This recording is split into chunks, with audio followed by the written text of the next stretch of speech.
Yeah. So, Alexander, tell me a little bit about this documentary of yours. I'm so excited to see the public's reaction to it.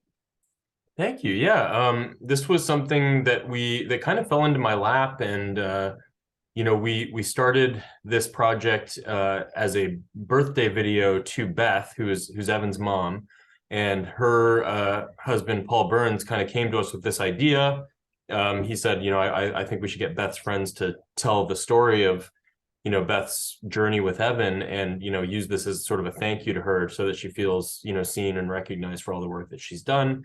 And as we were shooting the birthday video that she didn't know anything about because it was a surprise, we sort of started realizing that the story was a lot bigger and that it needed to be told as a full feature-length documentary. And so after the birthday video was done, we sort of went to her with this idea, and ultimately needed her to be on board.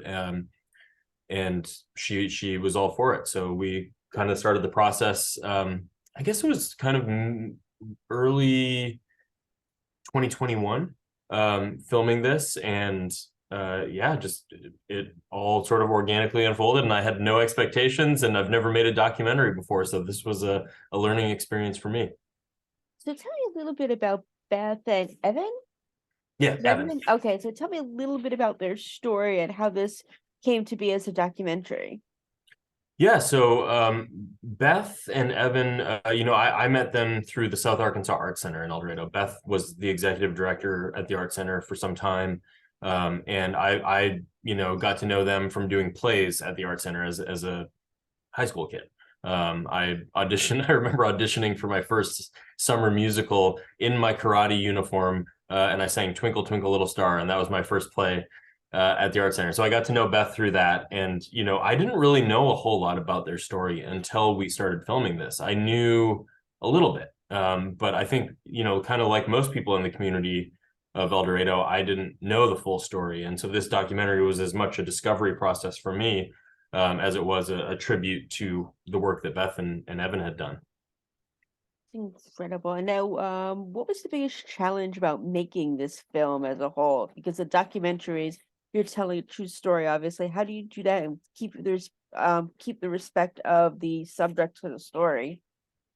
Yeah, I think for us, I mean, from the respect side of things, this was we wanted to just be as authentic as possible, and we didn't go in with any kind of agenda.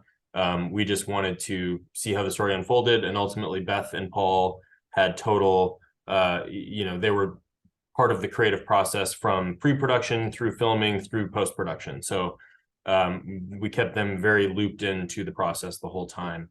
And as far as challenges go, I mean, I think the biggest challenge, or the scariest thing for me about making a doc, is that you don't really know if you've got a good story until you're in that final stage of post production and you're putting it together. I mean, I knew that their story was very powerful and beautiful, but I didn't know if I'd done a good job telling it until we were there in post production, assembling it all together. So I think that was really scary, and I felt a lot of pressure and responsibility to do their story justice, because it moved me so much, hearing it from the outside. So yeah. And what was the most important thing you learned, maybe from Beth or from Evan or Beth's husband? What's the most important lesson you learned from them throughout the process? Gosh, that is a really good question. Um, I have so much admiration for Beth. I think she should run for president. I really do. I mean, I think I just learned, you know, I think I had an immense amount of compassion beforehand, but I think I learned even more compassion. And I just didn't know how um, deep their story ran. I just have so much respect and compassion for Beth, and just her unwillingness to accept the status quo in the 90s, because a lot of our story takes place in the 90s, and what the diagnosis of autism meant at that time, because it's obviously very different now. There's a lot more acceptance and um, knowledge even now than there was then. So I think I've just learned so much from watching her, and I love that she just took matters into her own hands, and didn't accept what the doctors were telling her and just, was like, I'm going to give Evan a great life. Even if they tell me it's not going to work, I'm gonna do it. And I love that attitude. And I just have learned so much from watching her. And yeah, and having Evan as a part of my life has just been so awesome. I love that kid so much. I call him a kid, but he's basically my age. Yeah. And how did you meet Evan, just out of curiosity? Oh gosh, the first time I met Evan would have been in the hallways at the South Arkansas Art Center. He would have been watching VHS tapes. They had this rolling cart that was like a TV and a VHS machine on it at the art center, and he would have just been watching Disney movies, and that would have been my first introduction to him. When I was a high school kid.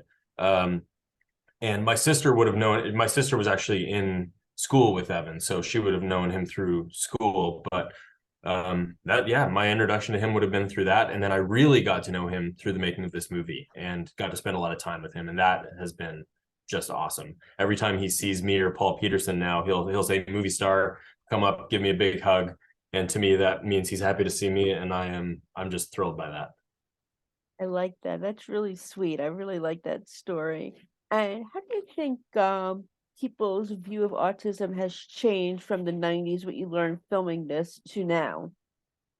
Yeah, I think there's just a lot more compassion and acceptance now than there was then. I think almost at that time, definitely before then, like, the 70s and 80s, it was almost like they almost treated it like it was something wrong, and like these people needed to be like basically hidden away from society, and like that's just terrible.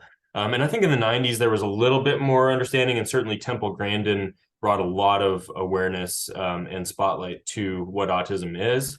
But I think now it's just like the language has changed around it. It's a lot more respectful. They treat it as a spectrum. And yeah, I'm great. I think there's still, of course, work to do, but I'm grateful and glad to know that it's become a lot more of a widely accepted and widely known about thing. That is, and I thank you for putting the work in as well, because I think you're going to be helping so many people. No, thank you. And what's next for you now that everyone's getting ready to see this incredible documentary? Next for me, so I am actually in the process of filming another documentary about pickleball, which I never expected to do. And I'm working on a couple of different narrative projects. One is in post-production, and then I'm writing another project at the current time. Nice. And what would be your dream project to write or direct or work on? Oh, that's a really good question. I would say my dream project is we made this short film called Memoir. It's a science fiction film, but very grounded, and it's very like a heartfelt story. And I've always been a big fan of like sci-fi, and I've always been a big fan of heartfelt feel good movies. So this kind of combines those two things, and I think if we can get the budget to do that one and do it really well, that would probably be my dream. Nice. I love that. I love that. One thing I like asking people is, what are you watching these days? TV, movies? What do you have on your television right now? I've been watching that TV show Silo on Apple TV with Rebecca Ferguson. It's kind of that futuristic sci-fi mystery. I'm a big fan of mystery, so that one's been enjoyable. Of course, Ted Lasso, which I think everybody, the whole world is watching. And what else? I've been going back and trying to watch some older movies too. Because I grew up in the late 80s, early 90s, and so I missed a whole bunch of great cinema from before my time, and I'm trying to go back and catch up on some of that. Nice. Any particular ones that you like so far? Love Paper Moon by Peter Bogdanovich. Yes, yes. That one's been a favorite for sure. Nice. I like it. And my cat is saying she's proud of you too. She keeps trying to Oh, jump into the shot. I got two cats on either side of me right now, so I love it. Yeah.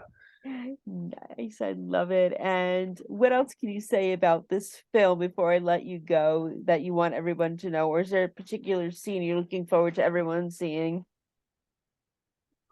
Gosh, I think I just want people to know like what a labor of love this was, and that this was not a documentary crew coming to a family like trying to with an agenda, like let's tell this story, let's make this film. It was very much you know, two families that know each other. I feel like I've become a part of their family in the making of this documentary, but it's just it's got so much heart behind it, and I really hope that people, you know, see it, and maybe they know a Beth, or they know an Evan, or they have somebody in their life with autism, and they can go like, okay, if I give an hour of my time a week just to go hang out, or just to be present, like that can make a world of difference to the family.